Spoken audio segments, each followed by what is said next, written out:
Today I want to talk about something I'm calling Bitcoin hipsterism and Bitcoin global adoption. This is a follow-up to yesterday's video where I talked about how the repeal of FASB 121 and other regulatory changes in the US now make it possible and in fact desirable for banks to begin to custody Bitcoin. So you may begin to see things like this at your local JP Morgan Chase branch. JP Morgan committed to safe custody of your Bitcoin, BTC-backed lines of credit and growth, etc. So this is probably what's coming, and it's funny to see, especially when Jamie Dimon has been such an enemy of Bitcoin. But his bank is still going to do Bitcoin custody because it's going to be very, very popular. I got a lot of comments in this video, like this one from Heinrich Pilser, saying Bitcoin 2010, let's cut out the middleman and ensure that we have sole access to our Bitcoin. Bitcoin 2025, let's hope the banks can store and take care of our Bitcoin. Obviously a critique here of normies coming into Bitcoin and not preserving the cypherpunk spirit. When I see comments like this, and there is a lot of them, I'm always reminded of these type of people. Probably everyone listening to this has had that friend in high school or college who would discover amazing new bands and then drop them and call them sellouts if those bands ever managed to achieve commercial success. So I'm probably dating myself a little bit here, but I've had friends or known people who said things like U2's debut album, Boy, was amazing, but then they really sold out with Joshua Tree. And then of course they stopped following U2 at that point and missed out on decades and decades of albums. Or people who say, I used to love the Grateful Dead, but dropped them when Touch of Grey reached top 10 in the Billboard charts and they became more embraced by normies. These kind of people take great pride in being early adopters and are really talented in seeking out and finding great bands in their early stages. But sometimes these same kind of people paradoxically end up hoping that the band that they supported early on fails so that audiences remain cool and small and hip.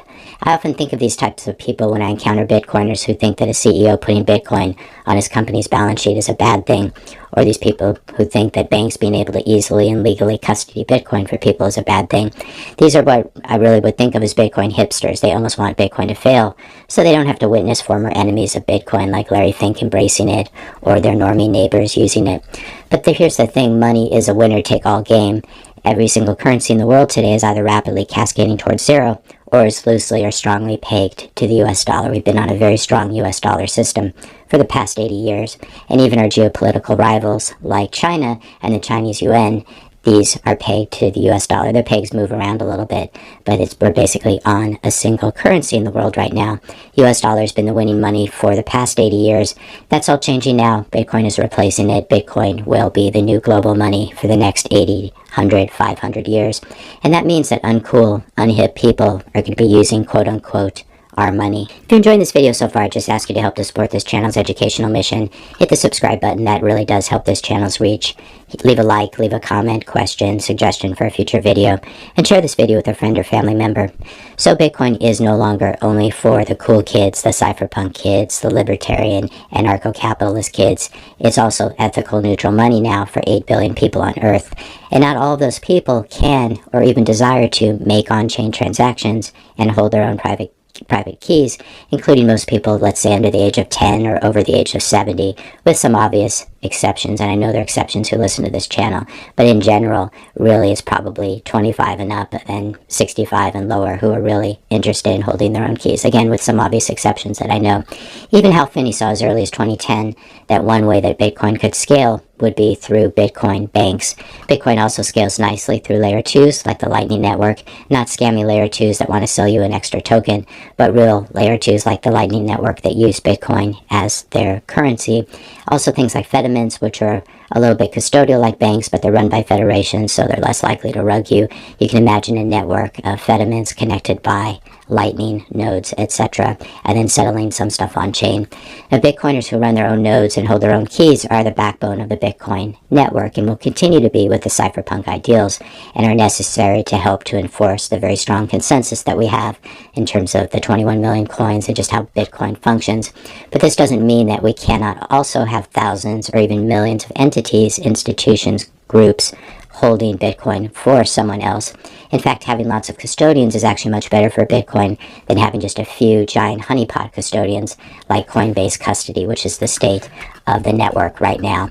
Global Bitcoin adoption, just to repeat this, Bitcoin becoming the new global reserve currency and the new global reserve asset, replacing the US dollar and replacing US treasuries as a global reserve asset. global Bitcoin adoption like this means that lots of people and lots of groups that you don't like are going to be using it. Even normies are going to be using it. Bitcoin is going to find its way into every nook and cranny of the global financial system, including the big U.S. banks and the small U.S. banks and the medium U.S. banks. And in the process, it will make everything better as it does. So when a family adds Bitcoin to their portfolio gets better. When a corporation adds Bitcoin to their balance sheet, even if they're not holding the Bitcoin on a hardware wallet under the CEO's bed, even if they're holding it at a custodian, when a corporation adds Bitcoin to their balance sheet, it still makes the corporation better. It's much better than holding melting ice cube U.S. treasuries instead. And when a nation state starts supporting Bitcoin mining instead of trying to shut it down, that's a good thing. That's not a bad thing. Some Bitcoin hipsters will get discouraged and drift off and dabble in Monero or Caspa or some other flash in the pan crypto that has no future and is doomed to lose value to Bitcoin forever. But I think the smart Bitcoiners will continue to hodl only Bitcoin. Betting against Bitcoin, to continue this rock metaphor, betting against Bitcoin today is like betting that Keith Richards would die in the 1960s. Not only were you wrong, but you were very, very wrong indeed. And like Keith Richards' body, you can hit Bitcoin with as much sex, drugs, and rock and roll as you want, and it'll just keep ticking. So don't be a Bitcoin hipster. Be happy that Bitcoin is winning.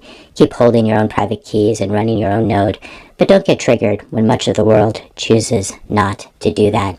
At the end of this video here, I wanted to answer one question too. This was a common question in yesterday's video.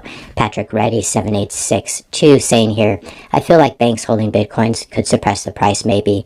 My response, no, it's actually just the opposite. There are lots of high net worth people, for example, and other institutions who only trust big banks to custody their Bitcoin.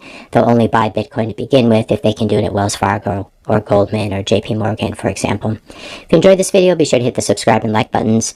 Hit the notification bell if you want to be notified when I publish my next video. And let me know your questions and comments in the comment section below. Thanks a lot for watching, and I'll see you in the next video.